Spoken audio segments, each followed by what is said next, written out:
Salut à toutes et à tous, c'est Stéphane pour la chaîne Foilier. Je vous remercie de me retrouver chez moi et donc chez vous. Je sais, je sais. On parle beaucoup de Stéphane Edouard en ce moment. Je sais bien.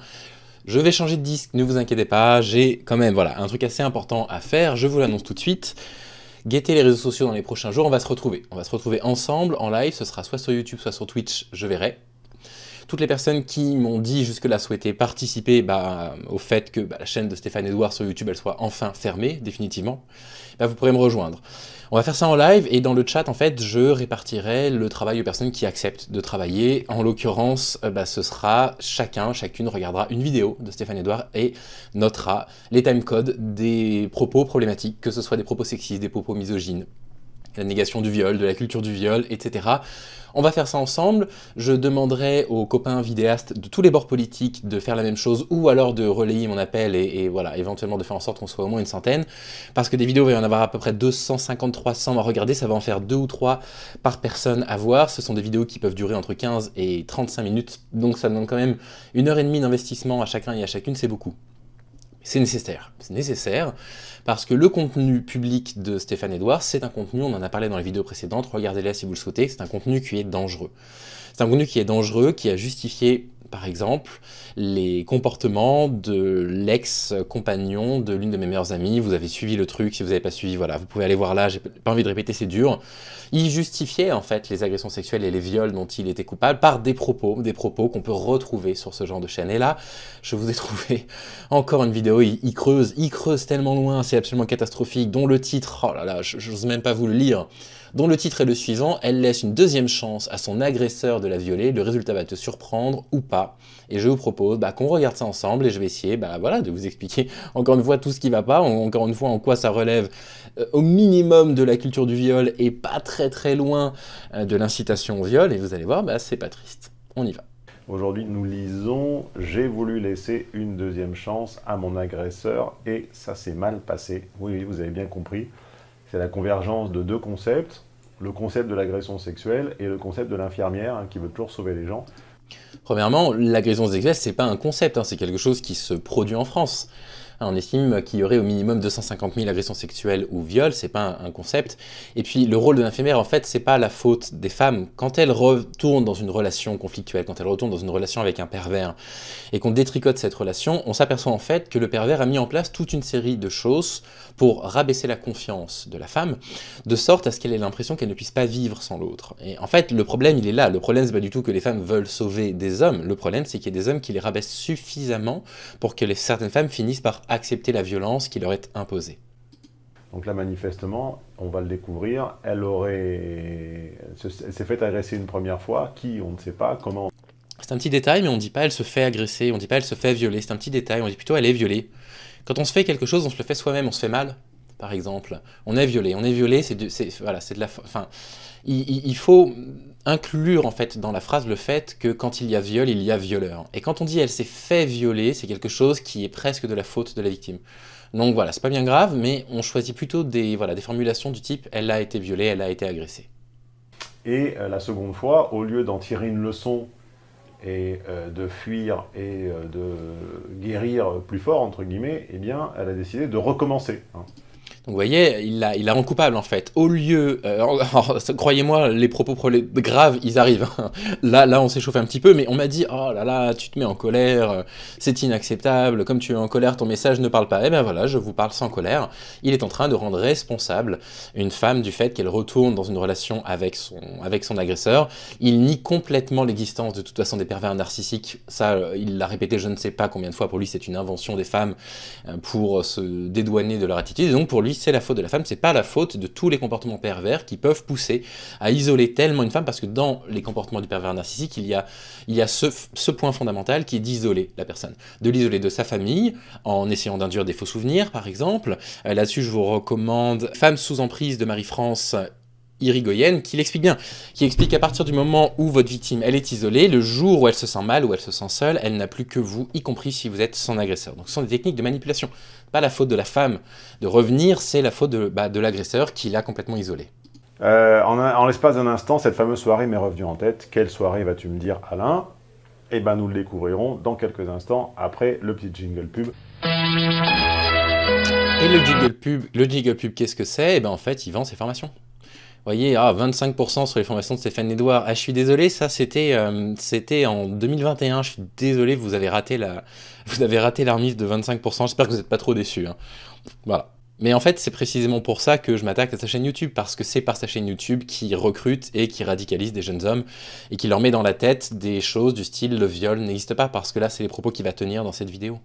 Mentalement, fumer les soirées du jeudi au dimanche, sans beaucoup dormir, l'esprit imbibé d'alcool. Donc toujours déculpabilisation et déresponsabilisation. J'étais bourré, donc mon discernement était altéré. Je ne dormais pas, donc mon discernement était altéré. Il faisait chaud, donc mon discernement était altéré. Eh bien, ça va vous paraître surprenant, hein, Stéphane Edouard, mais article 222-24 du Code pénal, il stipule « La consommation d'alcool de la victime ou de l'agresseur constitue une circonstance aggravante du viol ». Donc ça ne la rend pas responsable, c'est pas elle qui est responsable, c'est le violeur qui est encore plus coupable. Bon, bah à un moment, prends soin de toi, ma grande... protège-toi, quoi. J'étais sorti avec des amis, hein, évidemment. Bon.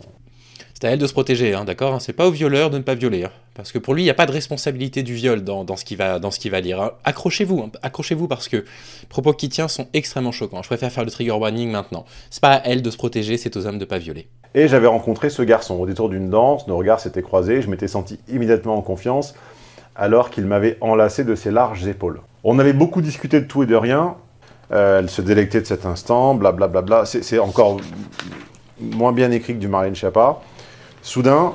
Ça... Pardon, c'est juste une jeune femme là qui est en train de décrire son agression sexuelle. Hein. Je trouve ça très déplacé de dire... C'est encore moins bien écrit que Marlène Schiappa. Marlène Schiappa, elle écrit des romans érotiques. Elle écrit des romans érotiques que j'ai jamais lus, mais que j'imagine être, comme n'importe quel roman érotique, des relations érotiques. Là, elle parle pas d'une relation, elle parle d'un viol. La comparaison, elle est vraiment déplacée. Sa voix si douce a changé brutalement et il m'a dit, presque comme un ordre, « Tourne-toi ». Donc là, il y a le début de la description de l'agression sexuelle. Et regardez la réaction de Stéphane Edouard. C'est dingue. C'est dingue. Sa première réaction, c'est de se marrer. On comprend que c'est le début de l'agression sexuelle. Sa première réaction, c'est de se marrer. Donc là, évidemment, qu'est-ce que tu fais? Tu t'exécutes, j'ai envie de dire. Bon, moi, je ne sais pas si je m'exécute. En tout cas, elle s'exécute. C'est à cet instant que les choses ont dérapé. Bah, je ne sais pas pourquoi ça... Enfin, à un moment, tu exécutes quelque chose qui est un signe de soumission. Où ça dérape. Pour le mec, ça veut dire oui. Sans me demander... Voilà, c'est toute sa notion du consentement. Voilà. C'est-à-dire que juste dire à une femme de se retourner, on pourrait lui demander de se retourner pour la prendre dans nos bras, pour l'embrasser dans le cou, j'en sais rien. Lui, elle s'est retournée, c'est un signe de soumission. Sous-entendu, ce qui va lui arriver, c'est de sa faute. Parce qu'elle s'est retournée. Et qu'elle aurait dû se méfier, qu'elle aurait dû se douter d'eux. C'est ignoble. À mon avis, il a passé sa main dans mes sous-vêtements. Bah si, il t'a demandé ton avis. Tourne-toi, c'est une question rhétorique. Voilà, tourne-toi, c'est une question rhétorique, on est en plein dans la zone grise du viol, que je dénonce chez Stéphane Edouard. Il est tout le temps dans la zone grise du viol, Stéphane Edouard. Pour lui, il peut pas y avoir d'agression sexuelle. Il a dit tourne-toi, elle s'est tournée, il met une main dans ses sous-vêtements, et bah voilà. C'est pas une agression, t'as donné ton consentement. Je veux dire, il est complètement hors sol, ce mec. Hein. C'est-à-dire, sortir de la boîte était une acceptation, s'isoler était une acceptation... Et exactement, c'est une acceptation. C'est céder à des demandes. C'est pas forcément ça consentir. Et peut-être qu'elle consentait au départ, je sais pas, à un truc un peu romantique. Peut-être qu'elle consentait à être séduite. Mais tourne-toi ne veut pas dire mets ta main dans ma culotte. Ça veut pas dire ça, Stéphane Edouard. Vous êtes vraiment une personne dangereuse. Hein. Mais évidemment, la féministe qui va revenir rétrospectivement sur l'histoire va avoir beau jeu de dire « Ah, je n'ai jamais accepté ». Voilà, c'est-à-dire qu'en fait, c'est ce qu'il y avait dans son document que j'ai partagé hier, la source elle est là. Lui, il dit, en fait, c'est évident que c'était un consentement, et en fait, les femmes derrière, elles vont revenir pour réécrire l'histoire. C'est-à-dire, en fait, il nie complètement la possibilité qu'une femme ait vécu ça comme une agression sexuelle. Il nie le fait que, une main dans les sous-vêtements après que quelqu'un ait dit « tourne-toi », ce soit une surprise. Une surprise, c'est ce qui peut caractériser un viol, par exemple. Un viol, pas une agression sexuelle, un viol.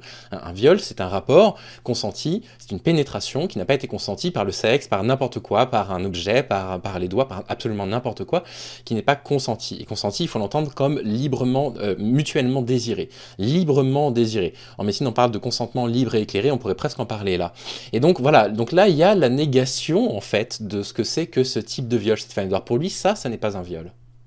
Hein, l'accord de l'accouplement, il est tacite, et il vient en fait d'une succession d'accords croissants tacites.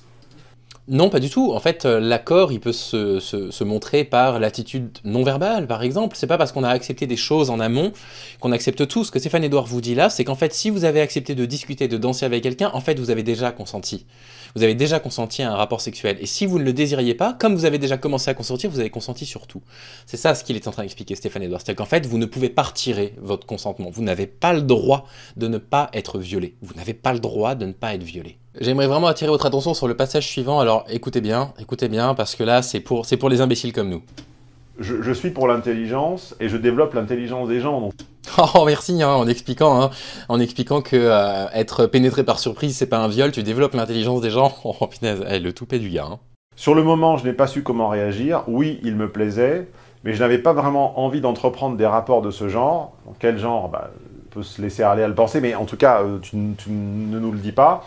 À 6... Non, mais tu le fais exprès, elle n'a pas envie qu'on la doite en public à 6h du matin, alcoolisée. Enfin, je veux dire, c'est l'évidence même. 6h du matin dans un lieu public. En général, quand tu es encore avec un homme à 6h du matin, c'est un énième accord tacite. Vous voyez, voilà. En fait, si les filles, je vous le dis, voilà, si vous êtes avec un homme à 6h du matin, c'est un accord tacite pour qu'ils mettent leurs mains dans votre culotte. Ok. Je n'avais même pas envisagé de m'engager dans une quelconque activité sexuelle avec lui. Menteuse. Vous entendez? Menteuse. Elle vous dit « je n'avais pas envie de sexe à ce moment-là », menteuse. Le consentement même n'existe pas pour Stéphane Edouard. Vous l'entendez dire ça? Une femme dit « je n'ai pas consenti à ce moment-là » et il répond « menteuse ». Donc j'ai le droit de t'imposer un rapport sexuel parce que tu m'as donné toute une série de consentements tacites avant. Vous avez besoin de quoi en fait pour être convaincu de la dangerosité de ce type? Je me souviens avoir fait un commentaire sur la vue pour casser le malaise. Elle essaye de s'en sortir en parlant d'autre chose. On lui impose du coup un rapport sexuel qu'elle ne veut pas, donc elle est violée, elle essaye d'attirer l'attention de son violeur sur autre chose, en disant « bah regarde la vue » et ça fait marrer Stéphane Edouard. C'est un type qui ne montre absolument aucune empathie pour les victimes. Donc je te laisse imaginer la situation, la meuf elle est en train de prendre repos. Oh, en train de prendre repos, mais quel enfer ce mec. Oh, bon, on va passer ce passage-là, je pense que j'ai rien à rajouter. Tu vois, et entre... Chacun va gentiment rentrer et on va se revoir. Tu vois. Mais non, on peut pas. On subit sans être capable, si tu veux, de décider ce qui est bien pour sa propre salubrité. Par contre, on n'a qu'un le droit de vote et on peut décider de la salubrité du pays. C'est toujours un problème d'âge de la majorité. Quand tu n'es pas à même de prendre les décisions visant à protéger ta propre intégrité et salubrité, pourquoi tu es à même de décider ce qui est bon pour tes compatriotes? Donc là, il est en train d'expliquer que si vous avez été violé dans votre vie, c'est parce que vous n'avez pas été à même de prendre des décisions pour votre sécurité, votre salubrité. Il dit, il ne sait même pas ce que ça signifie, donc vous ne devriez pas avoir le droit de vote. Voilà ce que Stéphane Edouard vous dit. Elle ne peut pas assimiler ce qu'il se passe ou comprendre pourquoi ce garçon commet cet acte. Commettre, tu vois, c'est le vocabulaire du crime. Le mec ne commet pas un crime. Voilà, donc le mec qui dit juste à une fille « tourne-toi » et qui ensuite lui impose un rapport sexuel ne commet pas un crime. Qu'est-ce que vous voulez que je rajoute à ça? Le mec a un rapport sexuel avec une femme qui a consenti à 4, 5 ou 6 acquiescements tacites auparavant. Elle a consenti à quoi? Elle a consenti à danser avec quelqu'un, elle a consenti à discuter avec lui jusqu'à 6h du matin, c'est tout. Et pour Stéphane Edouard, ça implique du sexe. Voilà, c'est dû au mec. Et donc, il n'y a pas d'agression, et donc il n'y a pas d'agresseur, et donc il n'y a pas de crime. L'idée de l'accouplement sauvage en extérieur est très valorisée. Bon, dans les faits, c'est pas agréable, mais à la limite, c'est pas moi qui j'y suis pour rien, tu vois. L'idée d'un rapport sexuel en extérieur est très valorisée, je ne sais pas, je sais même pas d'où ça sort en fait, je sais même pas d'où sort cette énormité. La seule possibilité pour se défendre à ce moment-là, c'est de créer une cassure, de dissocier la personne que l'on est et la personne qui souffre. Donc là, on parle de dissociation traumatique, dont Marie Lafont parle, dont Muriel Salmona parle, c'est un truc qui est bien connu des tribunaux. La dissociation traumatique, c'est quoi? Vous subissez un traumatisme et la seule façon d'y survivre, en fait, c'est de créer une dissociation. Pour que vous ayez l'impression qu'en fait, ce n'est pas à vous qu'est arrivé ce qui est arrivé. Et regardez comment il comprend ce que c'est que la dissociation. Vous allez voir, c'est triste. Parfois, quand il dit des choses bêtes à manger du foin comme ça, c'est vraiment triste. Donc dissocier la personne que l'on est et la personne qui souffre, ça veut dire qu'avec ce précepte-là, je peux t'escroquer d'une façon ou d'une autre. Pourquoi? Parce que quand je l'ai fait, c'est pas moi. Tu comprends? Voilà, c'est-à-dire qu'en fait, lui, il comprend que la dissociation traumatique, elle arrive à l'agresseur, au violeur, à la personne qui arnaque. C'est triste. C'est triste que des gens écoutent encore cette débilité. Quand quelqu'un te suggère, te propose ou tente de t'imposer quelque chose, tout ton côté adulte disparaît et tu deviens sidéré. Mais alors, si tu es sidérable par l'inconnu, ça veut dire que tu dois être protégeable, donc assujetti. C'est-à-dire que tu dois être sous tutelle, sous curatelle. Tu n'es pas une adulte responsable à égalité avec les hommes si tu n'es pas capable de dire non. Si vous n'êtes pas capable de dire non pour toute une série de raisons, vous avez été menacé ou quoi que ce soit, en fait, vous devriez vivre sous tutelle. Si vous n'avez pas été capable de dire non à votre violeur, c'est que vous n'êtes pas responsable, vous devez vivre sous tutelle. C'était Stéphane Edouard. Le reste de la matinée se passa relativement correctement, on a continué à discuter, à s'embrasser et à s'enlacer dans la rue. Donc là, le traumatisme était tel, si tu veux. Ça a fait marrer. Elle vient de se faire agresser sexuellement, elle vient d'être violée, ça le fait marrer. Bah oui, c'est le principe de la dissociation traumatique. C'est qu'à partir du moment où tu te dissocies, au moment de l'acte, tu te dissocies complètement, et puis après, tu reviens à toi-même et parfois tu oublies ce que Muriel Salmona appelle l'amnésie traumatique. Je vous recommande du coup cet article que vous irez retrouver sur mémoiretraumatique.org qui parle de ça vraiment très bien. Et donc voilà, Stéphane Edouard nie le fait que le viol soit produit, il remet complètement en cause les propos de cette jeune femme, simplement parce qu'il ne connaît rien à rien. Comme il ne connaît rien à rien, pour lui ça lui paraît surprenant, donc si ça lui paraît surprenant, c'est que ça n'est pas arrivé. Il m'a raccompagné au métro en me faisant un bisou sur la joue. Alors ça c'est l'insulte. Alors là c'est l'insulte ultime, c'est quand tu viens de te faire tringler, et le tringleur t'embrasse sur la joue. Donc elle vient pas de se faire tringler, elle vient d'être violée, en fait, Stéphane Edouard, et ensuite de ça, un bisou sur la joue, je ne sais pas, c'est de la tendresse. C'est incroyable, mais c'est... Qu'est-ce que vous voulez que je vous dise? Pour vous, un bisou sur la joue, dans le cadre d'une relation avec quelqu'un, c'est une insulte? Mais quel type de personne sans cœur peut prétendre des choses comme ça? Ça veut quand même dire que tu es réduite à ta fonction fornicatrice, quoi. Oh là là là là là là. Je vais même pas rebondir là-dessus. Après ça, j'ai plus jamais entendu parler de lui. Donc c'est dire à quel point tu l'as marqué et tu lui as plu. J'étais déçu. Il l'a agressé sexuellement, il l'a violé. Et lui, il ironise en disant « Ah bah là, tu l'as vraiment marqué, hein. Pauvre mec. » Ah oui, j'envisageais naïvement que cette rencontre était le début d'une relation plus suivie. Donc en fait, c'est là que tu comprends la logique de la meuf, qui était qu'elle a décidé rétrospectivement que c'était un viol quand le type n'a pas voulu la revoir. Tu comprends? Voilà, c'est ça. Donc en fait, elle décide que c'est un viol simplement pour lui faire du mal. Simplement pour se venger du fait que le type n'a pas voulu la revoir. Déjà, on ne sait pas si le type n'a pas voulu la revoir. Lui, il en déduit ça parce qu'il y a eu un bisou sur la joue. Donc, pardon, mais en fait, c'est encore une autre imbécilité qui est proférée. Et puis en plus de ça, voilà, encore une fois, il y a une négation absolue du ressenti de la victime. Il l'aurait rappelé. Et ils auraient entamé une relation. Tout à coup, cet épisode du banc aurait été réécrit de façon bucolique, passionnelle, animale Mais quand une femme n'a pas la grille de lecture, Stéphane Edouard, quand elle subit une agression sexuelle, un viol, imaginons que ce soit répété, quand elle n'a pas la grille de lecture, qu'elle n'arrive pas à savoir en quoi ce qu'elle vit est anormal, bien sûr qu'en fait, elle essaye soit de cacher en fait ce qui se produit. Moi, ça a été le cas avec mon amie, elle m'a longtemps caché en fait ce qui se passait. Et quand elle a la grille de lecture et qu'elle comprend enfin ce qui lui est arrivé, oui, effectivement, il y a une compréhension de ce qui s'est passé. C'est pas une relecture de ce qui s'est passé, c'est une compréhension profonde des violences sexuelles que cette femme a subies. Et je ne comprends pas en fait ce qui contredit dans cette vidéo-là. En fait, il nous dit simplement dans cette vidéo-là que ça, c'est pas un viol, que ce qui est décrit là n'est pas un viol. Donc en fait, l'esprit occulte ce qu'il veut, quand il veut. Non, l'esprit, il occulte les moments extrêmement violents. Ça a été décrit aussi par des victimes du Bataclan. C'est décrit par toutes les personnes qui subissent des situations traumatiques dans leur vie. L'esprit n'occulte absolument pas ce qu'il veut. L'esprit occulte les choses difficiles à gérer. Parce qu'il y a une surcharge émotionnelle, une surcharge psychique, que c'est trop difficile et donc il se dissocie. Voilà, Stéphane. Moi, je veux bien, mais par contre, je veux pas que ces gens votent. Il faut retirer le droit de vote à Océane Viala, je suis désolé. Voilà, il faut retirer le droit de vote aux femmes qui ont subi un viol dans leur vie. Je veux dire, c'est dans le texte, vous allez m'accuser encore une fois d'avoir isolé des passages. Là, on regarde toute la vidéo ensemble, c'est dans le texte, c'est littéralement ce qu'il dit. Je n'avais jamais eu envie de coucher avec lui. D'accord, donc en fait, tu avais envie de quoi? Elle voulait l'embrasser, l'enlacer, entamer une relation suivie avec lui.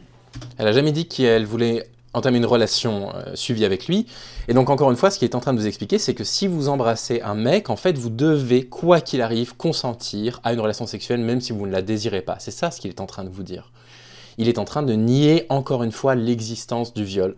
Ces propos-là, c'est de l'incitation au viol, parce que les jeunes hommes qui regardent ça, les gamins qui regardent ça, bah, qu'est-ce qu'ils se disent? Ils disent, bah, c'est Stéphane Edouard qui le dit. Donc si une fille m'embrasse, en fait, j'ai le droit d'insérer mes doigts dans son appareil génital, quoi.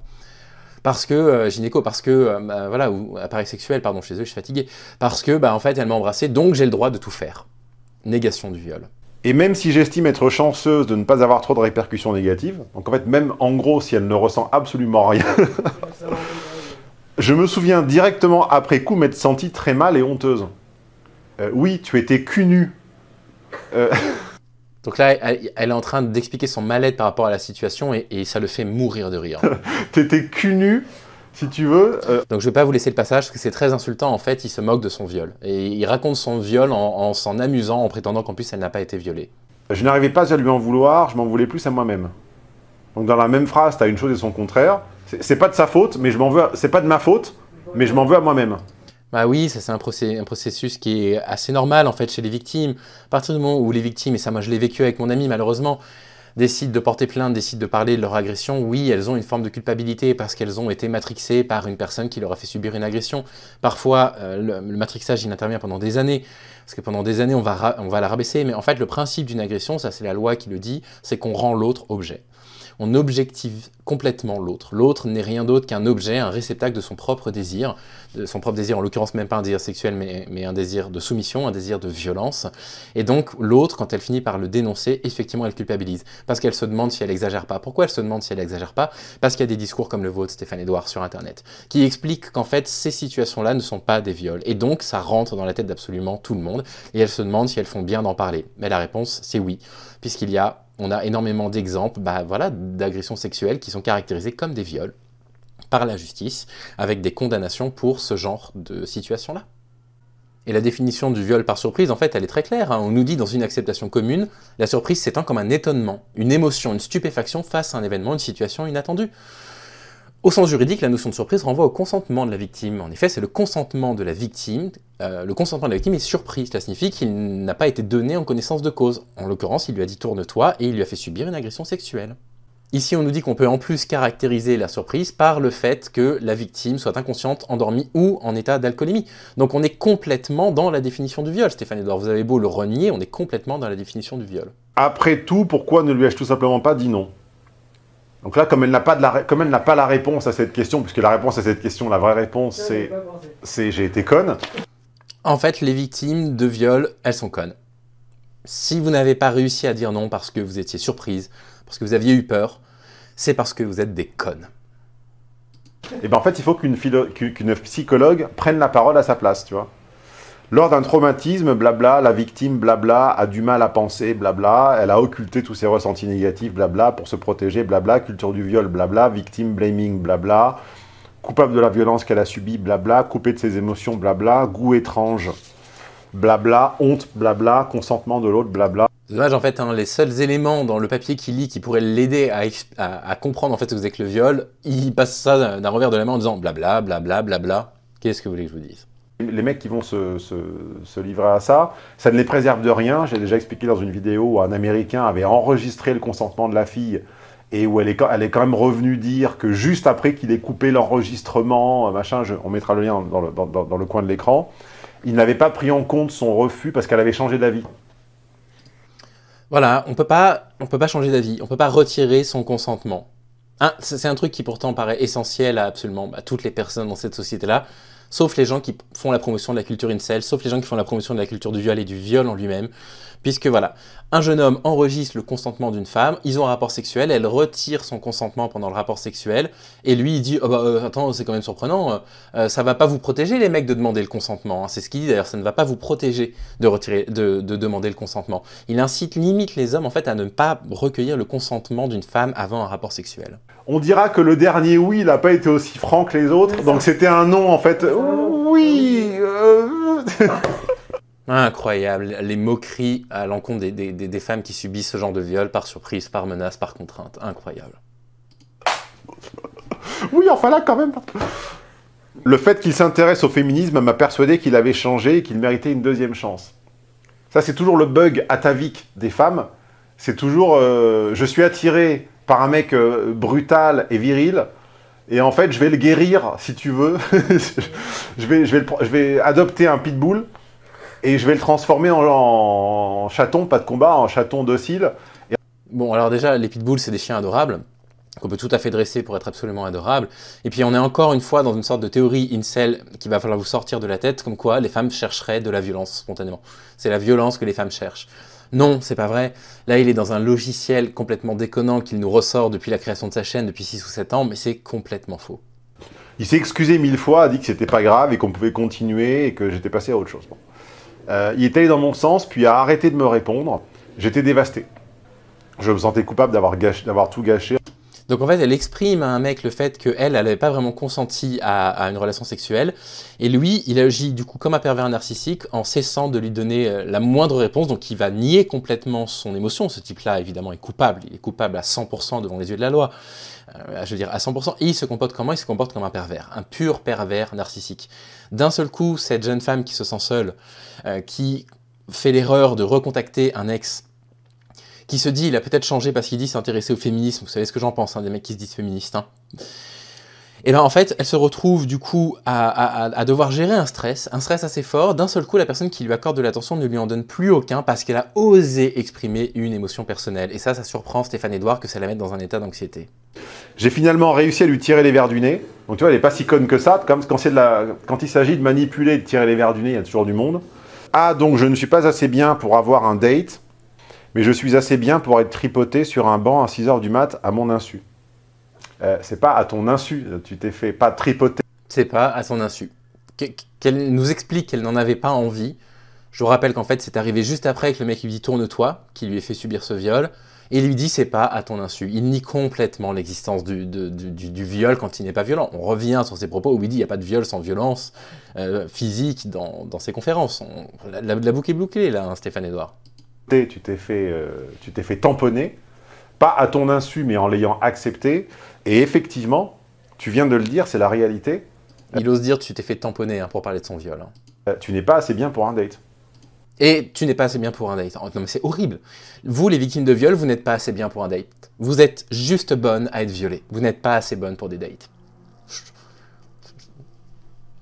Je suis désolé. Moi, je suis mais abasourdi par autant de méchanceté. Vraiment, je suis abasourdi par ça.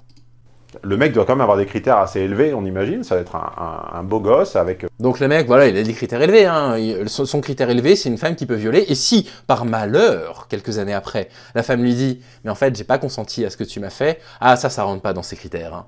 Ça rentre pas dans ses critères. La personne qui témoigne relate un parcours courageux. Donc on rappelle exactement en quoi a consisté le parcours courageux d'Océane Viala. Bah ouais, un parcours courageux, effectivement, c'est revenir sur une agression sexuelle ou un viol. Il faudrait voir comment un juge caractérise ça, à mon avis, viol, hein, parce qu'il y a pénétration. En tout cas, de ce qu'elle semble décrire, il semble qu'il y ait effectivement pénétration. Et bah oui, c'est très courageux d'en parler, Stéphane Edouard. C'est beaucoup plus courageux d'en parler que de te mettre dans ton bureau, que de parler comme des merdes à toutes les personnes qui travaillent avec toi, et que de vendre des conférences absolument lamentables à des gamins qui sont en manque d'affection et à qui tu apprends à être violent avec les femmes. Voilà le désastre, et j'en ai d'autres des comme ça. J'en ai d'autres des comme ça, avec négation du viol, négation de la notion de consentement, etc. Si vous le défendez encore, c'est pris hors contexte, c'est pas ça exactement qu'il veut dire, les gens ils ne sont pas intelligents pour Stéphane Edouard, donc c'est eux qui interprètent mal, etc. Écoutez, qu'est-ce que vous voulez que je vous dise? Vous êtes irrécupérable si c'est ce que vous pensez. Voilà, restez pas très loin des réseaux sociaux, je vous annoncerai une date où on travaillera ensemble, surtout son contenu vidéo, ça fait partie des choses les plus graves là que je vous ai montré. Négation du viol, négation de l'existence du consentement. Prenez soin de vous, vraiment, un soutien à toutes les victimes de violences sexistes et sexuelles qui sont obligées de faire face à ces propos absolument lamentables, vraiment lamentables, extrêmement dangereux et qui tombent sous le coup de la loi. J'en ai maintenant confirmation. On se retrouve plus tard en live pour travailler un petit peu sur le reste de son contenu. Prenez soin de vous, à bientôt.